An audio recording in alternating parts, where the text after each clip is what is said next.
지금 수능 특강에 여러분 우리 이제 가사가 지금 들어가면 가사는 여러분 몇 단 구성으로 되어 있지? 3단 구성, 그치? 그래서 서사, 그 다음에 본사, 그 다음에 결사로 이루어져 있는데 이건 안 써도 돼 얘들아. 지금 수능 특강에는 요렇게만 들어가 있어. 서사 뒷부분하고 본사 부분만 다 들어가 있어. 그래서 여러분 요 앞부분 서사 앞부분하고 결사를 지금 선생님이 나눠줄 거야. 이거부터 이렇게 순서대로 볼 거거든요. 자, 그러면 전문 내용 쭉 볼 거고, 자, 백석정 별곡이라고 하면 그리고 우리 배웠던 작품 떠올리면서 이 정자가 무슨 정자일까요?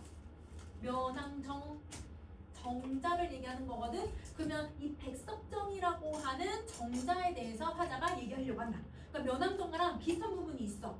자, 그 다음에 여러분 이 정이라고 하는 여러분 이제 글자가 들어가면 아무래도 자연과 관련된 내용이겠죠. 자, 그리고 이 작품은 연기가 한 번도 돼본 적이 없어. 기출 나와본 적은 없는데 이 작가는 여러분 최근에 귀산음이라고 하는 작품으로 출제가 된 적은 있어가지고 그래도 백석정별도 나올 수가 있다. 이렇게 생각해주면 될 것 같아요. 자, 그러면 작품 시작해봅시다. 남자로 세상에 내가 속절없이 늙어가니 할 일이 전혀 없어. 자, 그럼 여러분 이 사람은 남자로 태어났는데 할 일이 없대. 근데 우리 저번 시간에 한번 했던 거 생각해봐 얘들아. 여러분 사대부들은 무조건 여러분 목표가 뭐냐면 남자로 태어났으니까 어디에 나가는 게 목표예요? 관직, 그치? 그러면 관직에 나가면 할 일이 있는 거잖아요. 근데 왜 할 일이 없을까? 관직에 못 나간 거야. 이 사람은 지금 이 표현을 통해서 자신이 관직을 얻지 못했다라고 하는 상황을 제시하는 거예요.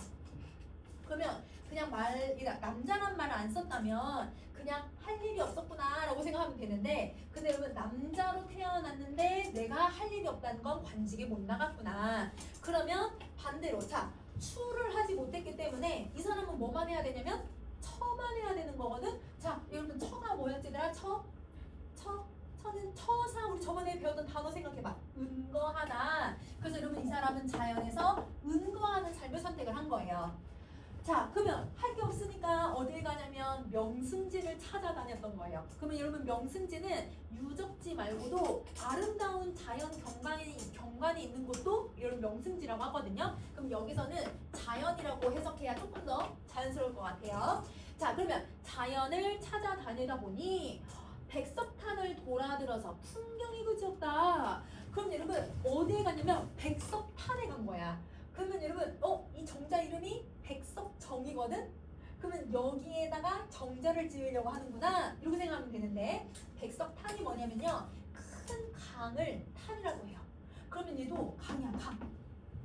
그러면 강물이 돌아들어서 그 풍경이 그지없다. 여러분 우리 그지는 저번 시간에 배웠다 얘들아. 이거 무슨 뜻이었지? 끝없다. 그럼 여러분 경치가 끝없이 쫙 펼쳐져 있는 거예요. 그러면 이 모습에서 여러분 화자는 이 자연에 대한 감탄과 자연에 대한 예찬을 보여주고 있구나 라는 걸 바로 알 수 있지.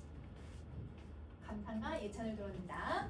자, 그러면 지금 화자가 이 백석탄을 쭉 보고 있는데, 강물을 보고 있는데, 근데 여러분 저 눈앞에 뭐도 보이냐면 속리산 문장대도 눈앞에 벌려져 있는 거야. 그러면 저 멀리 속리산도 있고 문장대도 있네. 근데 여러분 문장대 할 때 대자가 무슨 대자예요? 이렇게 고전 시가에서 자연을 얘기할 때 대자는 평평한 곳이거든요. 그럼 이 평평한 곳은 일반적으로 여러분 이렇게 봉우리가 위가 평평한 봉우리들 있잖아. 이런 걸 대라고 해. 그래서 진월대, 금강대 이런 표현을 쓰는 거거든요. 그럼 여기 이렇게 평평한 문장대도 있네. 자연을 쭉 둘러보는 거지. 자, 심리주 만경파는 좌우에 둘러져 있으니, 그럼 여러분 심리나 긴 주가 만경파는 좌우에 펼쳐져 있다고 하는데 뭔 말인지 모르면 그냥 자연이라고 해석해도 되거든요 여러분. 근데 이제 우리는 하나씩 한번 유출을 해봅시다. 여러분 한자 모르면 옆에 있는 여러분 부수를 보세요. 이거 무슨 부수예요? 물수면 들어가죠. 그럼 물이라고 해석하시면 돼요. 그럼 여러분 지금 강이니까 여러분 심리나 이들아가 이 강물이 쫙 펼쳐져 있다 이런 뜻이거든. 근데 여러분 원래 원래 주는 삼각주 들어봤어 얘들아. 삼각주. 지리할 때 안 배워봤어 얘들아. 삼각주 이런 뭐냐면 이런 그 물이 이렇게 흐르면서 여러분 그 태적물이 쌓여가지고 삼각형 모양으로 이런 물이 이렇게 태적이 쌓이는 걸 삼각주라고 하잖아요. 주자는 모래사장 옆에 있는 물. 모래사장하고 물을 합쳐놓은 말인 거야. 그럼 여러분 그렇게 우리가 굳이 해석할 필요는 없잖아. 그냥 물이라고 해석해도 상관없어. 자, 그럼 물이 망경파라고 하는 단어는 여러분 아셔야죠. 여러분 망경파가 뭐예요? 우리 고전 시가를 읽다 보면 망경파는 자주 나오는데 만경, 만경유리, 만경이 무슨 뜻이야? 만경, 바다. 이런 만경은 바다를 비유할 때 쓰는 표현이야. 그러면 이 바다의 파도라는 뜻이야. 그러면 여기는 바다가 아니잖아. 그러면 여러분 이 강물이 좀 잔잔히 흐르는 조그만 시냇물일까요? 아니면 물살이 센 강물일까요? 물살이 센 강물을 얘기하는 거예요. 그러면 주변에 물살이 센 아주 큰 강물이 흘러가고 있고 지세도 좋거니와 여러분 지세는 땅 기운. 자, 땅 기운도 좋거니와 경치가 기절하다. 여러분 옛날에도 기절한다 이런 표현 썼나봐. 근데 여러분 이때 기절하다는 건 진짜 이렇게 기절하다 좋아서 기절한다는 게 아니라 기이하다, 신기하다라는 뜻이에요. 그러면 여러분 여기서도 경치가 신기하다라는 이 말에서 우리는 감탄을 나타내는 영탄법은 안 쓰였지만 화자가 얘들아 지금 계속 감탄하고 있다는 건 알겠지? 그러면 계속 예찬을 해주고 있는 거거든? 그럼 잡아 3번도 그지없다에는 영탄법 안 썼어. 여러분 기절하다도 영탄법이 없어. 그렇지만 여러분 감탄을 계속 얘기하고 있단 말이에요. 그러면 여러분 영탄법은 없지만 뭐가 쓰였다고 보면 될까? 영탄적 어조가 쓰이는 거예요. 알겠죠? 그래서 여러분 이 두 군데에서는 여러분 영탄적 어조를 쓰는 거야. 영탄적 어조가 나타난다. 자, 그러면 여러분 6번까지 했으면 7번 갈게요. 자, 그 다음 거 가자. 그 다음 문장. 배곡 같은 바위 위에 푸른 이끼를 닦아내고. 자, 그럼 여러분 여기에 바위가 있는데 바위가 무슨 색깔일까? 하얀색이야. 배곡. 그치? 그래서 여러분 여기 하얀색 바위처럼 보이니까 직유법으로 배곡 같다라고 표현하고. 그래서 여러분 푸른 이끼를 여러분 다 닦아낸 다음에 수간 채각을 임수해서 지어냈대요. 그럼 여러분 이 곳이 땅 기운도 너무 좋고 뭔가 느낌이 너무 좋으니까 여기에다가 수간 채각을 지었대. 그럼 여러분 화자가 지은 게 뭐였지?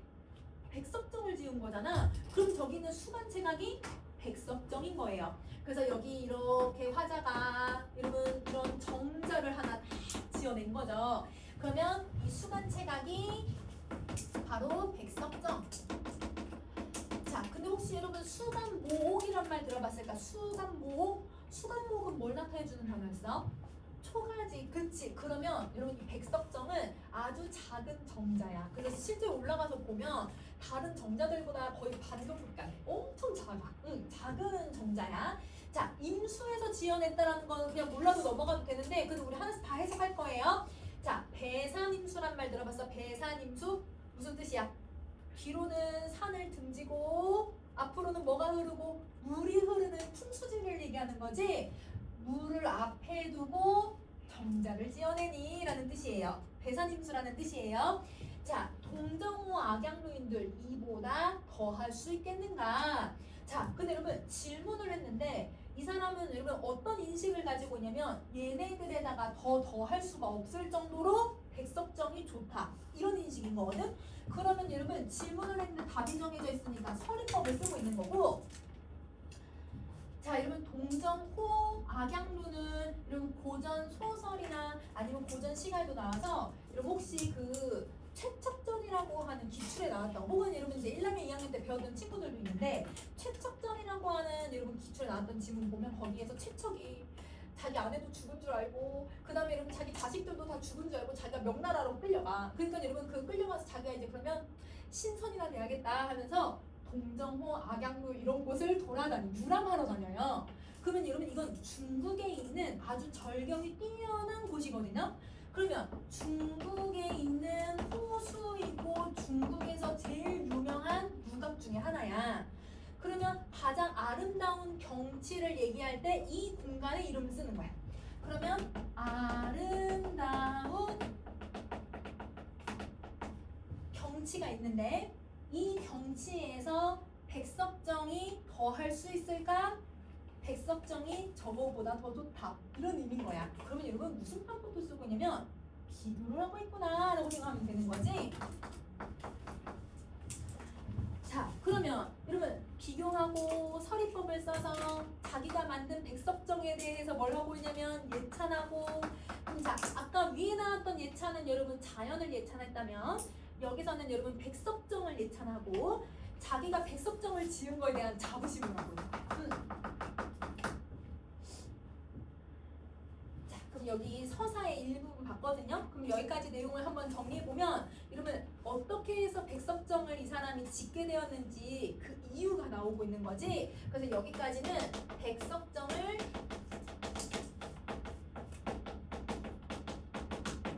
이유가 나온다. 관직에 못 나가서 자연을 누람하다가 여기가 땅 기운도 좋고 너무 좋아서 자연 풍경에 반해가지고 백석정을 지었다. 이렇게 생각해 주시면 돼요. 자, 그러면 이제 여러분 이제 서사 뒷부분을 갈 거예요. 그래서 어딜 가냐면 다시 본문으로 가보자. 그래서 본문 어딜 가냐면 71쪽 한번 가볼게.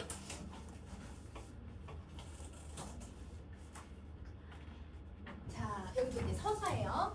자, 붉은 난간의 길에 앉아. 그러면 여러분 화자가 지금 이제 어디 앉아 있냐면 여기에 이렇게 이제 화자가 길에서 앉아 있는 거야. 그러면 화자는 지금 어디 있냐면 정자에 있는 거지, 그치? 그러면 여기는 화자가 여러 번 움직일 거거든, 얘들아. 그래서 공간을 계속 바꿀 거여서 공간이 바뀔 때마다 선생님이 네모 표시를 할게요. 그래서 여기 정자에 있어요. 그러면 네모 표시된 애들은 공간의 이동.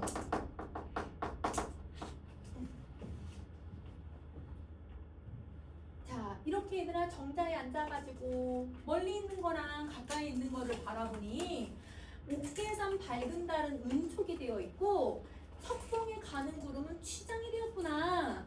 그럼 여러분 딱 읽고서 화자가 뭘 보고 있는지는 찾을 수 있겠지. 여러분 뭘 보고 있냐면 달과 그 다음에 구름을 보고 있는 거예요. 자, 근데 달이 보름달일까 아니면 금음달처럼 가느다란 달일까? 은촉의 비유를 하거든. 은촉할 때 촉자가 무슨 촉자일까? 초야, 초.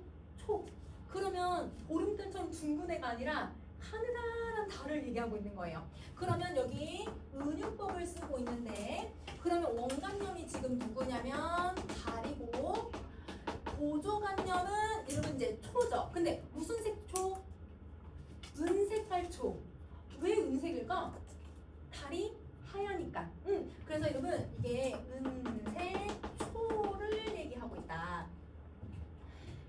자, 그러면 여러분 화자가 저 멀리에 있는 달이 이렇게 떠 있는 모습을 아마 보고 있는 거겠죠. 자, 그렇게 보이고 그 다음에 석봉에 가는 구름을 보고 있는데 구름에 취장이 되었다고 표현을 했어. 그럼 여러분 이 취장도 구름을 여기에다가 비유를 하는 건데 자, 혹시 여러분 비취색이 무슨 색인지 알아요? 나 비취색 들어봤어? 비취색? 비취색이 약간 여러분 무슨 색에 가까워? 파란색, 옥색에 비슷하거든요. 그 파란색이에요. 그래서 여러분 고전 시가에서 취가 나오잖아요. 파란색이에요. 파란색. 그러면 파란색 뭘 얘기하고 있냐면 장막을 얘기를 해. 천막 같은 거야. 커튼이라고 생각하면 돼. 그러면 얘도 원관념은 구름이고 보조관념은 푸른 장막에 비유를 하죠. 자, 그러면 여러분 우리 밤에 여러분 달만 떠 있어. 그 달 주변에 여러분 이렇게 흘러가는 이런 구름들 있잖아요. 아주 조그만 구름들. 그 구름을 여러분 꼭 얘들아 이제 암막 커튼 말고 하늘하늘거리는 커튼이 있잖아. 그런 장막에 지금 비유를 하고 있는 거야. 자, 그러면 지금 화자는 아까 원근을 바라볼 거라고 했거든? 멀리 있는 것도 보고 가까이 있는 것도 바라보고 그러면 제일 먼저 본 게 달을 바라보고 그 다음에 구름이라고 하는 애를 보고 있는 거네. 그러면 선생님이 얘들아 동그라미 표시하고 있는 애들은 화자는 가만히 있는데 계속 시선을 옮기고 있는 거니까 시선의 이동이 들어가 있고 있는 애들은 다 동그라미 표시를 할게요. 자, 자, 표현법도 한 번 더 가자. 이러면 지금 2번하고 3번에는 은유법만 쓰인 게 아니지. 문장 구조가 비슷하니까 대구도 쓰고, 그 다음에 얘들아 뭐뭐의 구나 했으니까 영탄법도 쓰고, 그래서 영탄, 대구 쓰고. 자, 그러면 이건 원근을 바라본다고 했을 때 상대적으로 달각으로는 화자랑 가까이 있는 거예요, 멀리 있는 거예요? 멀리 있는 거죠. 그래서 원경을 보고 있구나. 이렇게 정리할 거야. 그 다음 사탄의 노랫소리가 고기 낚는 늙은이요 화평의 피리소리는 소 먹이는 아이로다. 이런 뭔가 이번엔 소리가 나오니까 얘네들이 뭔가 비슷한 애들인 것 같아. 그래서 묶어서 같이 기억을 할게요. 자, 이러면 사탄이라고 하는 뜻을 봤더니 백석탄처럼 타는 강을 얘기를 하는 거야. 그러면 물소리가 나는데 그 물소리가 노랫소리라고 표현을 하고, 그 다음에 화평의 피리소리라고 했는데 얘들아 한자 잘 모르겠으면 선생님이 한번 뒤집어 보라고도 했잖아. 이거 뒤집어봐. 여러분 아는 단어 나와. 평화로운 피리소리라고 해석하면 돼요. 그러면 이런 소리들이 갑자기 늙은이, 갑자기 나 소먹이는 아이라고 표현을 하잖아요. 관용적 표현이에요. 고전 시가에서 여러분 이렇게 관용적인 표현으로 어부의 노랫소리가 들린다라고 하면 이건 여러분 어부처럼 살아가는 삶을 얘기를 해. 우리 저번 시간에 어부 배우고 배웠던 거 생각해봐. 어부 어떻게 살아가?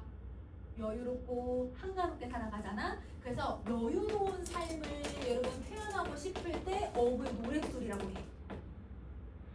자, 그러면 여러분 이제 소먹이는 아이가 피리소리를 불고 있는 건데, 그럼 이거는 목동의 피리소리거든요.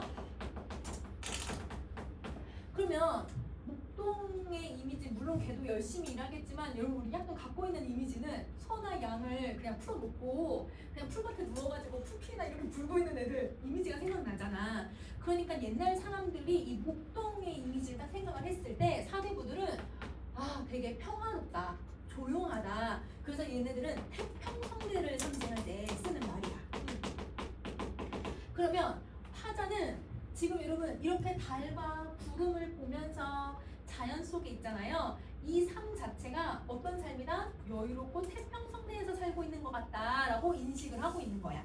자, 그러면 이걸 드러내기 위해서 지금 청각적인 이미지를 두드러지게 사용하고 문장 구조 비슷하게 대고 쓰고 뭐뭐로다라고 했으니까 영탄법을 쓰고 있는 거지.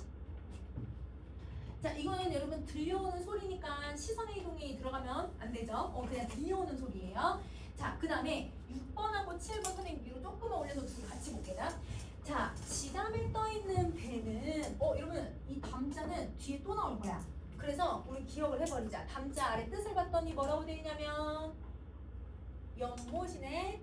그럼 여러분 우리 연못을 나타내주는 한자 우리 여러분 알고 있는 단어 있지 않아요? 연못, 소. 그럼 여러분 걔는 좀 조그마한 그런 연못을, 얘는 조금 더 큰 연못을 표현을 하는 거야. 그래서 연못이야, 연못. 자, 이 연못에 떠 있는 배는 이력이 가볍고, 여러분 혹시 이력편주란 말 들어봤어?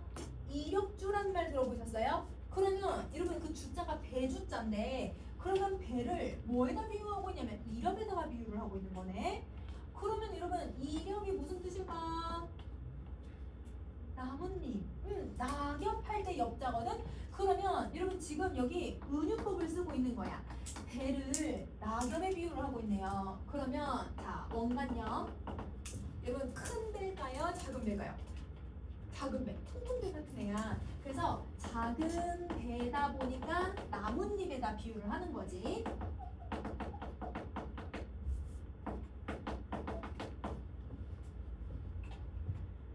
자, 그러면 아까 얘들아 구름을 보다가 이번엔 뭘 봤냐면 배를 보고 있는 거야. 연못에 떠 있는 배를 본 거죠. 그래서 얘를 봤으니까 위에서 이렇게 시선 이동 시켜주고, 자, 그 다음에 물결에 비친 다리를 방공의 무지개구나.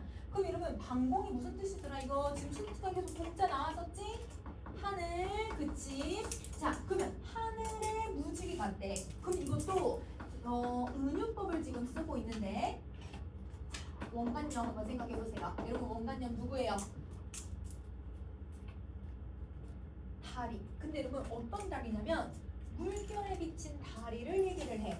그러면 원관념은 물결에 비친 다리를 나타낸다.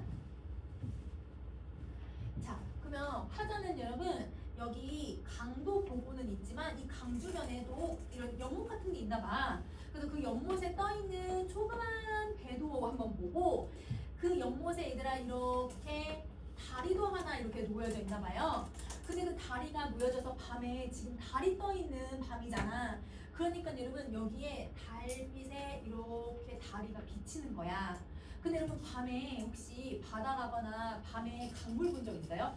그러면 걔네들이 밤이니까 시꺼멓기는 한데 달빛이나 불빛에 얘들아 반짝반짝반짝 빛나. 계속 파도 치거나 물결에 의해서 얘들아 이게 빛나거든? 그게 뭐 같다? 반짝이는 무지개 같다라고 표현을 한 거야. 자, 그러면 지금 여러분 이 배나 여러분 이 다리를 보고 있다라는 건 여러분 멀리 있는 걸 보는 게 아니라 어디 있는 걸 보는 거예요? 상대적으로 가까이 있는 애들을 보는 거죠. 그러면 여러분 배에서 다리로 시선을 옮기고 자 6번하고 7번은 그러면 대구도 쓰고 여러분 뭐뭐로다라고 했으니까 영탄법을 쓰면서 근경에 대해서 이야기를 하고 있구나 이렇게 정리해도 될 것 같아. 원경에서 근경 시선을 옮기고 있다. 자 그러면 여러분 이제 8번도 한번 가볼게요.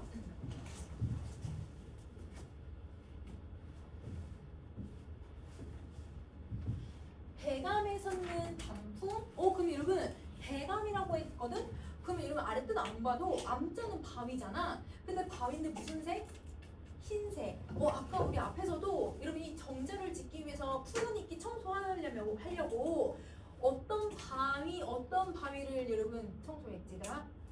하얀색 배곡 같은 바위를 청소했거든요. 그러니까 여러분 이 주변은 다 돌이나 아니면 이런 절벽이나 이런 것들이 다 하얀 색깔 돌들이 되게 많은 것 같아요. 자 그러면 하얀 바위에 서 있는 단풍. 그럼 여러분 단풍은 무슨 색깔들이 있냐면 빨간색도 있고 주황색도 있고 노란색도 있거든. 근데 그 단풍을 금병에다가 비유를 하고 있네. 자 그럼 여러분 이때 금병이라고 하면 병자를 여러분이 알고 있어야 돼. 자 선생님이 몇 번 설명한 적이 있었는데 이런 고전 시가에서 절벽이나 바위를 뭐에다가 비유를 많이 한다고 했었는지 혹시 기억나? 병풍. 맞아. 병풍병자예요. 그러면 얘는 병풍이라는 뜻이거든요. 그러면 원강염이 얘들아 지금 금병이라고 했으니까 병풍인데 무슨 색깔인 거야? 노란 병풍인 거야. 그럼 여기서는 단풍이 무슨 색깔만 있는 거? 노란색만 있어. 아마 은행나무만 있지 않았을까. 그러면 여러분 여기서 원간염을 찾으라고 하면 원간염은 노란 단풍이 되는 거죠. 그걸 병풍에 비유를 하고 있다.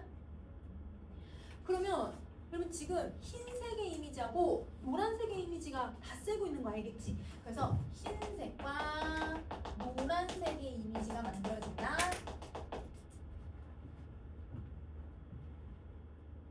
자, 그 다음에 또 여러분 취벽에 늙은 솔은 사시에 푸르렀다.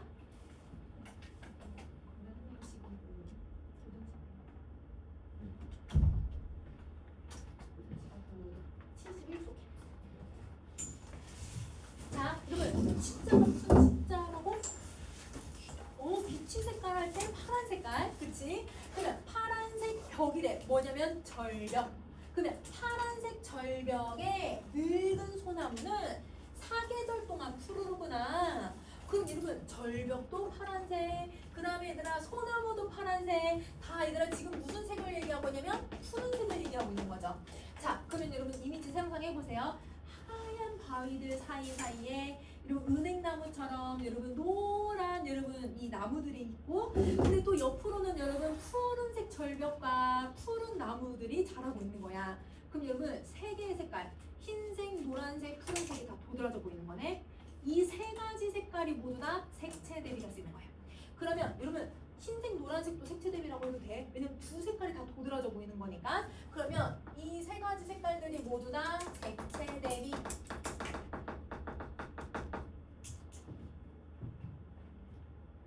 자, 그러면 아까는 여러분 화자가 뭘 보고 있었냐면 여러분 우리 배하고 다리까지 봤잖아요. 그리고 나서 이제 뭘 하냐면 배감에 있는 단풍을 보고 그 다음은 취벽에 늙은 소나무를 보고 있는 거죠. 그래서 단풍 보고 소나무 본다. 이렇게 시선의 이동 정리해주면 될 것 같아.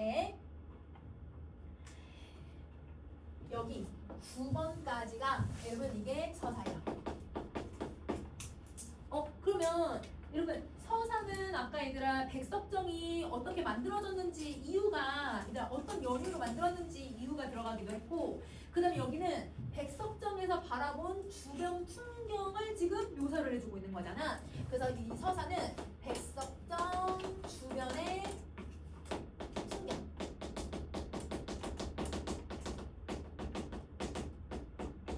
이게 들어간다. 백석정 주변 풍경을 묘사한다. 그럼 이제 10번 갈게. 여러분 이제부터 본사 시작이죠. 그럼 이제 본사에서는 어떤 내용이 들어갈지 한번 봅시다. 석양이 고개에 걸려서 만학이 한 비칠 때, 여러분 해가 여러분 이제 뜨든 지든 노을이 생기거든요. 그러면 여러분 이 석양이 얘들아 지금 진지 졌는지 아니면 해가 뜨고 있는지는 모르겠는데, 그래서 여러분 이 다음 내용들이 다 얘들아 자연에서 내가 노는 내용이 나와. 근데 여러분 밤에 여러분 막 자연에 어디 돌아다니면서 놀기보다 낮의 시간이 더 잘 맞아서 여러분 이 석양이 고개에 걸려 있다는 건 아침에 해가 뜨는 중이라고 생각하면 조금 더 맞을 것 같아. 그러면 아침에 해가 뜰 때도 여러분 하늘 얘들아 빨간색, 노란색 색깔을 물들잖아요. 그게 만학이 다 한 개의 빛처럼 보이더래요. 그러면 이때 학자가 무슨 학자인지는 몰라도 만은 1만 만자니까 많다라는 뜻이잖아. 그러면 수많은 곳이 다 노을색이더라. 이렇게 해석하면 되는 거야. 자, 그 다음에 청려장을 손에 들고 돌길로 돌아가니 그럼 여러분 청려장이라고 하는 단어는 알고 있어야겠다. 여러분 장자가 혹은 청려장이라고 하는 애는 산책을 나갈 때 혹은 여러분 사대부들이 길을 걸어 다닐 때 옆에 항상 들고 다녀야 돼요. 누굴까요? 지팡이. 그치. 그래서 우리 면함정가 할 때도 지팡이 들고 다녔었지? 그래서 여러분 이거 지팡이야.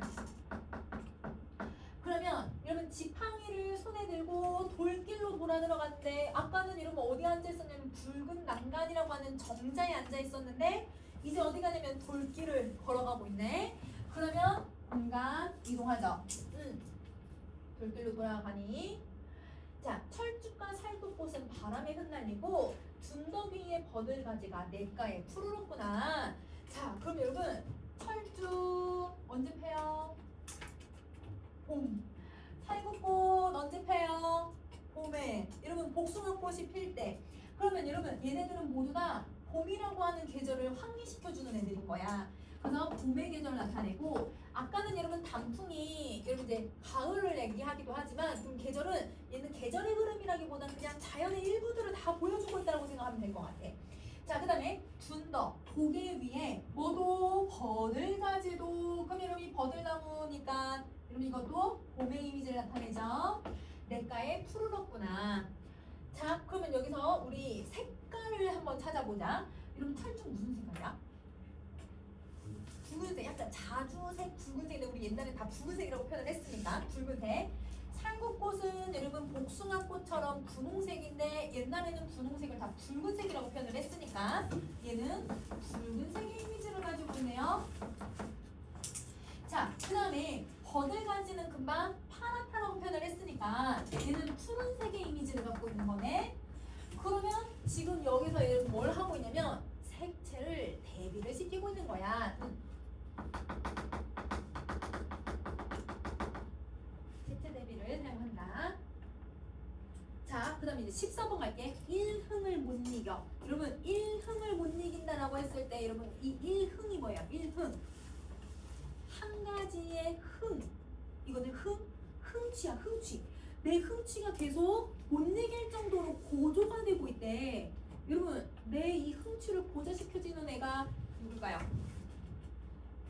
얘네거든요. 앞에 나온 자연들. 그래서 여러분 철쭉꽃이 피니까 흥이 나. 그 다음에 살구꽃이 피니까 봄이 돼서 기분이 좋아. 그 다음에 버들나무 가지가 얘들아 푸르러서 봄이 오니까 이게 기분이 너무 좋은 거야. 그러면 철쭉이나 살구 연못이나 버들가지는 나의 흥을 이렇게 북돋아주는 역할을 하는 거잖아요. 무슨 역할을 하는 거예요? 객관적 상관물의 역할을 하는 거죠. 그래서 얘네들은 화자가 얘들아 봄이라고 하는 계절감을 환기시킬 수 있게, 그 다음에 화자의 흥을 환기시키는 역할을 하고 있다. 이렇게 생각하면 돼. 뭘 환기하고 있다. 자, 그 다음에 낙대를 비껴들고, 근데 여러분 기분이 너무 좋으니까 뭐 들고 가는 거야? 낚싯대 들고 낚시하러 가는 거야. 그럼 우리 저번에 배웠던 거 생각해봐. 낚싯대는 여러분 화자가 어떤 삶일 때 보여주는 거라고? 한가롭고 여유로울 때. 그치? 여유와 한가를 보여주는 거예요. 자, 그럼 이제 15번 갑시다. 이끼 낀 돌에 앉아. 그럼 여러분 아까 지팡이 들고 돌길을 걸어 다니고 있었잖아. 그러면 이제 이 낚싯대를 딱 들고 어디에 앉았을까 얘들아? 이끼 낀 돌에 앉아. 그러면 공간 이동이 된 거예요. 자, 이곳에 앉아서 벽담을 굽어보니, 여러분 자, 벽, 아까 벽 취벽할 때 벽자가 뭐였어? 절벽. 담자가 지담할 때 담자가 무슨 담자였어? 연못. 그러면 여러분 지금 절벽에 있는 연못을 굽어본대. 쉽게 말하면 물을 보고 있는 거죠. 자, 물을 굽어보니 은빛 옥천이 경면에 뛰놀고 있구나. 그럼 여러분 자, 화자는 낚싯대를 들고 여러분 여기 큰 연못을 가든 아니면 이 강물을 가든 큰 바위가 있는 곳으로 간 것 같아. 거기에 딱 서가지고 낚시를 딱 하기 시작을 하는데요. 그 낚시를 하면서 얘들아 물 수면을 이렇게 바라봤더니 은린 옥척이 막 뛰놀고 있대.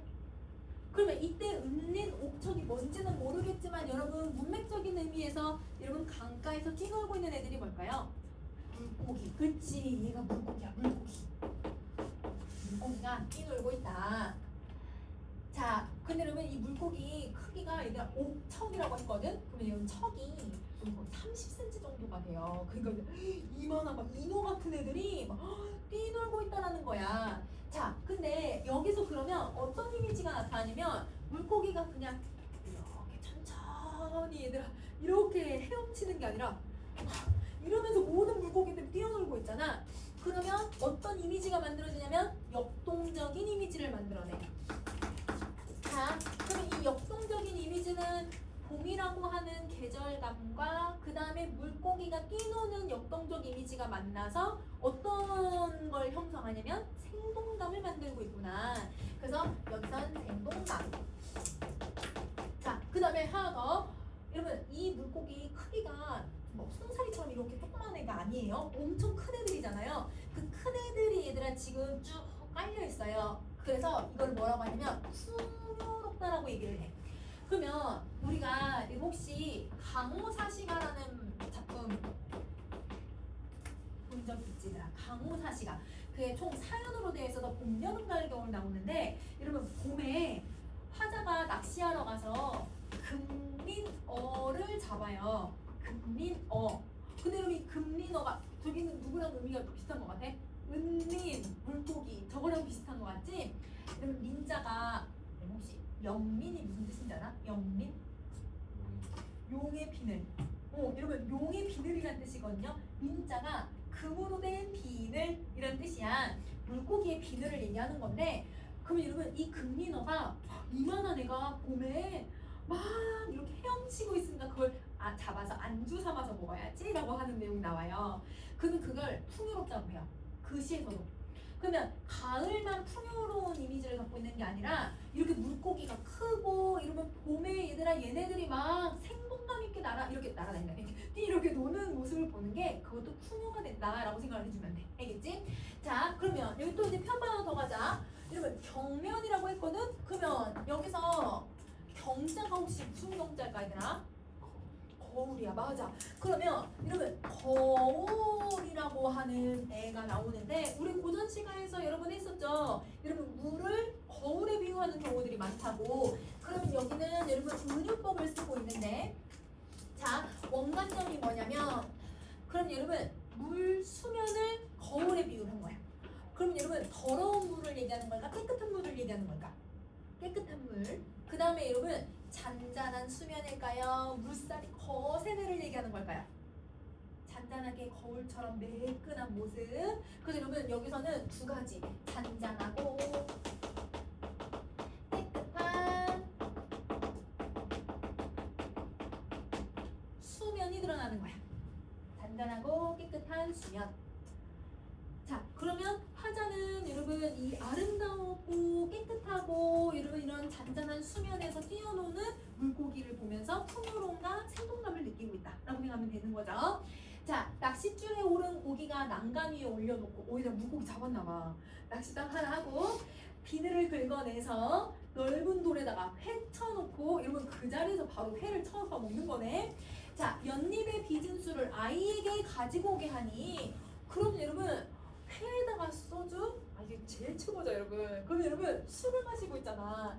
화자에 뭘 부각시키는 거야 얘들아? 흥취를 고조시켜. 그치? 자, 표주박에 가득 부어서 근데 여러분 막 은잔이나 아니면 여러분 그 노수로 만든 잔이나 자기로 만든 일반적인 술잔에다가 먹는 게 아니라 그냥 표주박에 마신대. 그럼 여러분 이 화자가 어떤 삶을 지향하고 있는지 알 수 있지?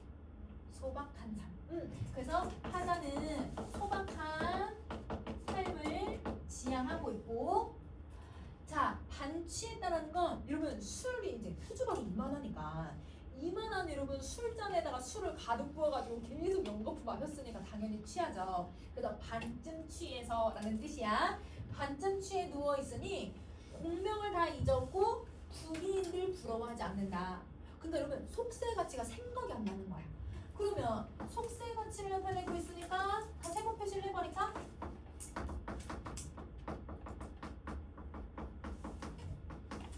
속세 가치 안 산다. 그러면 화자는 속세 가치를 여러분 부러워하지 않는다라고 답이 정해졌는데 질문하고 있으니까 서리법을 쓰고 있고요. 자, 그러면 여러분 선생님 지금 15번부터 21번까지 내용을 쭉 정리를 했는데 여기서 화자가 어떤 삶의 태도가 드러나고 있는지를 정리 같이 한번 해볼게요. 자, 우선 화자는 얘들아 소박한 삶을 지향을 하는데 그러면 여기에서는 화자는 자기 삶을 그냥 만족하는 거야. 그럼 어떤 태도가 나와야지? 안분, 지조 나타나야지. 근데 여러분 이렇게 표주박에 가난해도 괜찮다고 생각하잖아. 그러면 안빈, 낙도도 같이 쓰여. 그래서 안빈, 낙도와 안분, 지족의 삶의 태도가 나타나고 두 번째. 자, 여러분 두 번째는 여러분 화자는 여기서 나오지만 속세를 계속 멀리 하려고 해요. 그러면 속세를 멀리 하고자 하는 태도에서 여러분 속세에서 벗어나려고 하는 거거든. 속세에서 탈출해. 어떤 태도 나가야 돼? 탈속적. 그치? 탈속적인 태도가 나타난다. 자, 그 다음에 세 번째 갈 거예요. 여러분 세 번째는 여러분 자연을 너무 좋아하잖아요. 그래서 여러분 자연을 즐기고 있는데 그래서 여러분 산책도 하고 여러분 이렇게 낚시도 하고 자연을 감상하기도 하면서 자연을 즐겨. 그럼 이렇게 자연을 즐기는 걸 여러분 우리 저번 주에 두 글자 뭐라고 정리했었지? 자연을 즐긴다? 풍류를 즐긴다. 근데 여러분 화자는 풍류적으로 자연을 즐기고 있는 거야. 자, 그러면 이 자연을 여기 안에서 자연 즐기면서 친하게 지내고 있으니까 계속 자연을 친화적으로 생각을 하고 있다라고 정리할 수 있죠. 자, 그러면 여러분 지금 이 부분에서는 자연에서 느낄 수 있는 사대부들의 감정을 다 표현해주고 있다라고 생각해주면 될 것 같아. 자, 다음 페이지 갑시다. 22번.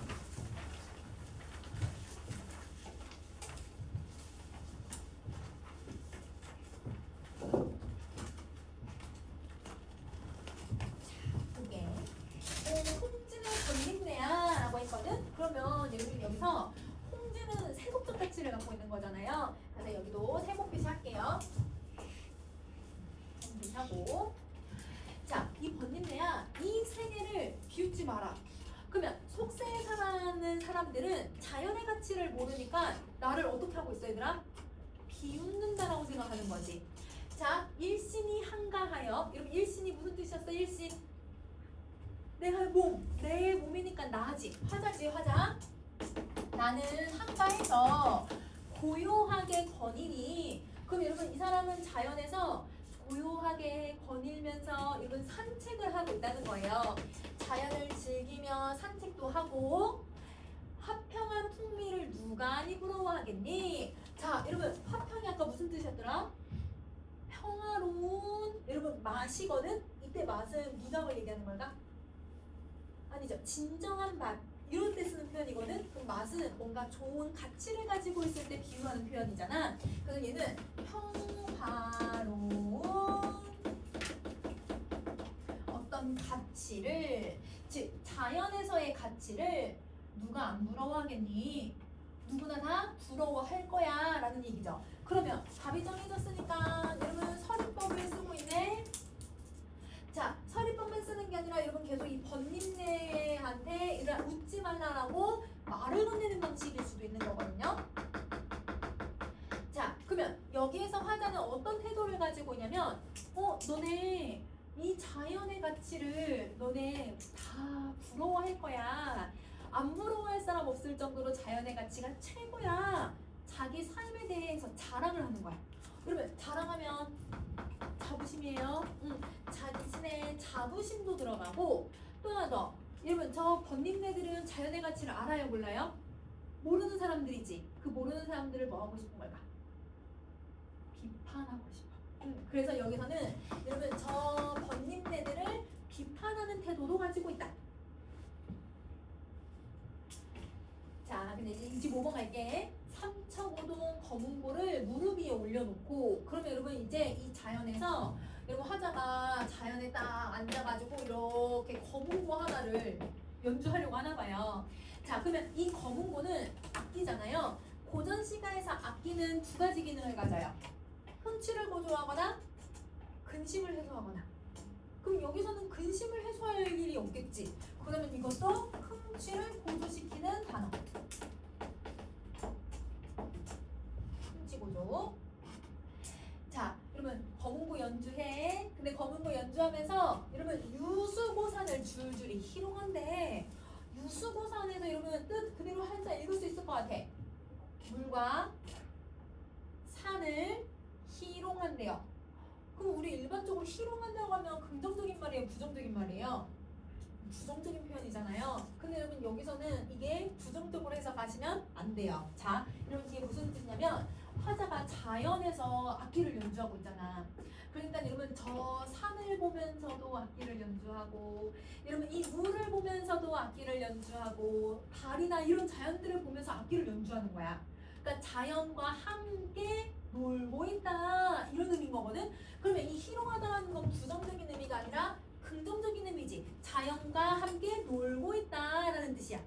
자연 속에서 연주하고 있다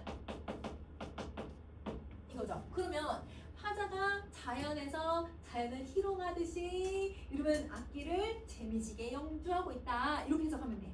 자, 악기 연주하니까 여러분 맑은 노래도 나오고 묘한 곡조로도 화답을 하고, 그러니까 여러분 저 산하고 물하고 나하고 계속 얘들아 뭐라고 했냐면 이렇게 악기로 소통하고 있다고 생각하면 되는 거야.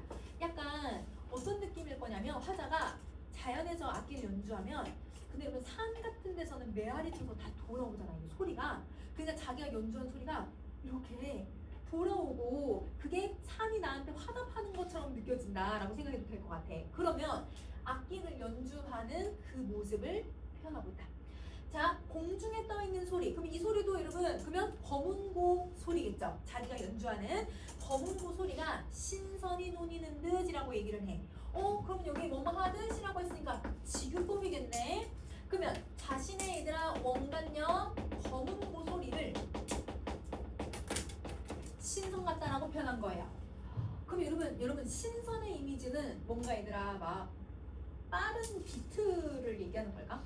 좀 여러분 여유롭고 여러분 좀 이제 잔잔한 그런 음악들, 그런 것들이라고 생각하면 될 것 같아요. 그래서 화자가 악기를 연주하는데 막 구슬프고 슬픈 노래라기보단 여유로운 느낌을 주는 그런 노래를 연주하니까 꼭 신선들이 노는 것 같다라고 표현을 한 거죠. 자, 그 다음 다시 할게요. 삼신산 어디인가 무릉도원이 바로 여기로 근데 이 단어는 월곡 가까이도 나왔고 속 3인목에도 나오고 이러면 지금 수능 특강에 지금 몇 번씩은 나왔거든요. 자, 월곡 가까이에서 여러분 월곡이랑 화자가 월곡이랑 버섯 따러 같이 가고 싶어 라고 얘기를 하거든. 그러면 그 버섯 따러 가는 산이 방주산이야. 방주산은 누가 사는 산이었더라? 신선이 사는 산이었거든요. 그러면 성신산은 이러면 공매산, 방주산, 영주산이라고 해서 이러면 중국에 있는 신선이 사는 산이에요. 그러니까 영험한 산이죠. 신선이 사는 산이에요. 근데 여러분 이 산은 너무 영험하니까 우리나라에도 신선들이 사는 산이 있을 것 같다. 신선이 살 만큼 영험한 산이 있다라고 해서 여러분 저 산의 이름을 그대로 우리나라 산에다가 이름을 붙여요. 금강산을 공내산으로, 지리산을 방주산으로, 그 다음에 한라산을 영주산이라고 부르는 거야. 이렇게 이름을 붙이는 게 다 신선 사는 곳이야. 그러면 신선이 사는 곳이 어디니? 무릉도원이 여기다. 이런 무릉도원도 누가 사는 곳이에요? 신선 사는 곳이잖아요. 그러면 쉽게 말하면 무릉도원이 어디니? 무릉도원이 여기야 라고 얘기를 하는 거야. 자, 여러분 우리 수능 특강에서 두루산 양단수를 얘 듣고 이제 와서 보니 무릉도원이 어디니? 나는 얘인가 하노라. 똑같은 표현법이죠. 여러분 무슨 표현법 들어가야 돼요? 자문, 자답. 그치? 자문, 자답 쓰고 여러분 뭐뭐로다라고 했으니까 영탄법 사용을 하는 거야. 자, 그러면 화자는 여러분 어떤 인식을 가지고 있냐면 자기가 있는 이 자연 자체가 이상향이라고 생각을 해버리는 거죠. 그래서 자신이 있는 자연을 이상향 같다라고 생각을 하는 거야. 여러분 그런 작품 우리 지금 또 수능 특강에서 유산가라고 하는 작품에도 나오지. 그래서 지금 올해 수능 특강에는 자연에 대해서 얘기하는 작품들이 꽤 많아가지고 같이 이렇게 다 묶어서 기억을 해주면 좀 좋을 것 같아요. 자, 살곡꽃과 복숭아꽃은 양기슭에 피어 있고, 그럼 여러분 이 붉은 꽃들은 양옆에 쫙 펼쳐져 있고, 낙하, 여러분 낙하가 뭐냐면 노을이란 뜻이야.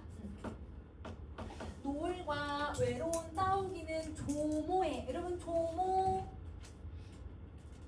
아침 저녁으로, 그러면 아침 저녁에 젤이 나란히 날다. 자, 그럼 여러분 풍경을 한번 생각을 해볼게요. 화자가 이 아름다운 자연에서 여기 이제 꽃나무들이 쫙 펼쳐져 있고 여기 사이사이 얘들아 노을도 지는 거야. 그럼 여러분 해가 지니까 노을이 이렇게 생기네. 그럼 여러분 약간 시간이 아까 맨 처음에 석양이 생겼다는 걸 선생님은 아침이라고 했었거든. 그러면 여러분 지금은 어디로 오냐면 지금 저녁이 되어가고 있네. 그러니까 시간의 흐름으로 봐도 돼요. 아니면 공간의 이동으로 보셔도 되죠. 자, 그 다음에 여러분 여기서 외로운 따오기라는 단어가 들어가니까 화자 지금 외롭나? 이러면 안 돼. 이런 외로운 따오기가 나란히 날다거든? 근데 여러분 나란히 난다는 건 혼자가 아니라는 뜻이잖아. 저 외로운 따오기는 혼자가 아니고 어떤 거냐면 약간 새들이 떼지어서 나는 게 아니라 여기 한 마리, 여기 한 마리 이런 거 있잖아요. 이 새들이 띄엄띄엄 외로이 날아가더라. 혼자서 이렇게 띄엄띄엄 날더라. 이거야. 그러면 이런 풍경은 그냥 여유로운 풍경을 보여주려고 외로운 따오기라고 했지. 여러분 감정을 이입한 게 아니. 그러면 이거는 여러분 감정을 표현하는 건 아니다. 화자의 감정이 드러나는 게 아니다. 자, 그 다음에 소세한 정자 속에서 여러분 지금 화자가 아까 계속 돌아다니다가 어디로 다시 왔냐면 정자로 온 것 같아요. 자, 그러면 깨끗한 정자 속에서 매학으로 벗을 삼아. 그럼 여러분 매학으로 친구 삼을 거래. 근데 지금 화자가 있는 곳은 자연이니까 자연에 있는 것들 중에서 친구가 될 수 있는 게 뭐가 있는지 한번 생각해봐. 내가 무슨 매자가 자연 중에 매화, 학이 뭘까요? 학, 새야. 그러면 얘네를 내 친구로 삼는다는 거야. 그러면 여기는 여러분 사실 고사가 들어가 있거든. 고사를 한번 해석을 해보자. 여러분 혹시 관동별고 배웠던 친구들 중에서 인포라고 하는 사람 기억나요? 이런 인포가 자연에 은거하면서 살았는데 그 은거하다가 자기가 자연에서 결혼을 하고 싶은 거야. 누구랑 결혼하냐면 매화랑 결혼해. 오죽 사람이 없으면 이러면 근데 그런 의미라기보단 자연을 너무 사랑했다라는 뜻이겠지. 그래서 여러분 이 사람의 아내는 여러분 누구냐면 매화고 매화랑 결혼하니까 자식이 없잖아요. 그래서 자식을 누구라고 생각하면서 살았냐면 학을 자식으로 삼아서 살았대요. 자연에 은거한다는 뜻이에요. 그러면 이 사람의 고사를 인용했다는 건 나도 인포처럼 자연을 벗삼아 은거하면서 살 거야 라는 태도지.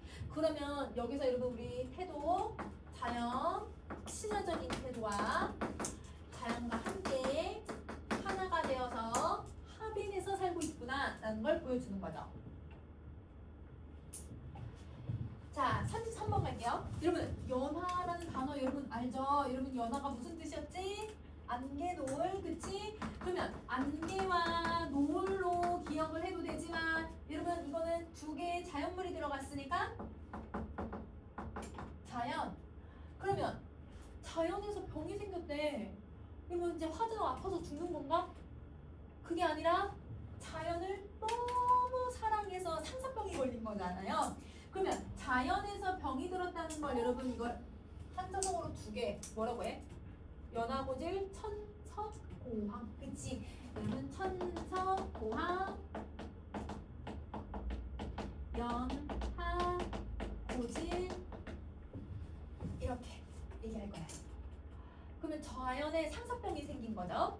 그렇게 해서 100년을 사니 있으나 없으나 난 세상 일은 잘 모르겠다.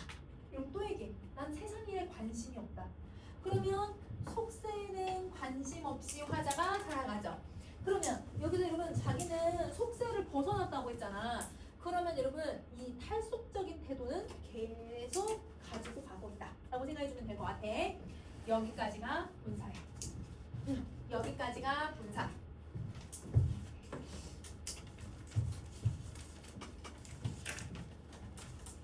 자 그러면 본사는 여러분 지금 백석정 주변에서 화자가 자연을 즐기는 모습을 보여주고 있는 거잖아. 그래서 백석정과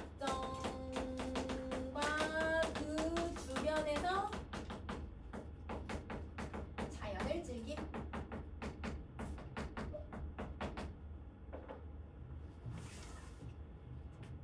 백석정과 그 주변에서 자연을 즐기고 있다. 자, 그러면 이제 결산 남았어 얘들아. 결산 아까 선생님 줬던 여러분 스티커에서 여러분 우리 결산 한번 또 봅시다. 자, 여러분 이제 7줄만 하면 돼. 하고 잠깐 쉬는 시간 할게. 자, 깜빡 잠들어서 꿈 깨어서 일어앉아 솔바람 모자 벗고 이리저리 배회하니 농부와 어부는 옛 약속을 잊지 않고 전나기, 여러분 당나귀예요. 당나귀에 술을 싣고 나를 찾아왔구나. 그러면 여러분 원래 이제 고전시가에서 사대부들이 자기랑 친구랑 자연에서 논다라는 표현을 많이 쓰기는 하는데 여기서는 여러분 사대부가 사대부랑 어울리는 게 아니라 사대부가 누구랑 어울리고 있어? 농부, 어부랑 친구라고 생각하는 거야. 그러면 얘네들이 화자에겐 벗인 거죠. 친구죠.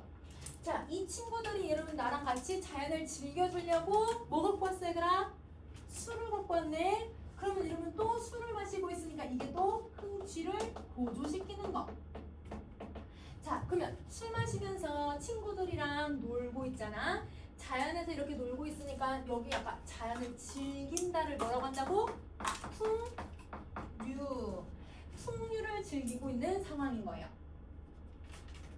자, 한 잔 먹고 또 한 잔 부어서 꽃을 꺾어서 샘을 하면서 크게 취해 노니. 그래서 여러분 옛날 사대부들이 여러분 이제 술을 마실 때 약간 되게 음치 있게 먹어. 여러분 어떻게 마시냐면 여러분 꽃나무 가지들을 꺾은 다음에 얘네들을 이렇게 여러분 이렇게 주사 놓는 것처럼 이렇게 해서 이거 꽃가지 하나 놓고 이러면 술 마시고 꽃가지 하나 놓고 술 마시고. 그러니까 쉽게 말하면 저 꽃 하나 보고 술 마시고 꽃 하나 보고 술 마시고 꽃 하나 보고 술 마시고 나 자연을 계속 보면서 술을 마시고 있는 거야. 자, 그렇게 해서 크게 취해 놓으니 이 밖에 세상의 영욕은 뜬구름 같다라고 여기는구나. 그럼 여러분 영욕이라는 단어 들어가잖아요. 이게 무슨 뜻이라고? 욕심은 절대 아니라고 했어 얘들아. 욕심이 아니라 세속적 가치긴 세속적 가치인데 무슨 뜻을 갖고 있다고? 영예와 치욕. 이러면 영예와 치욕이에요.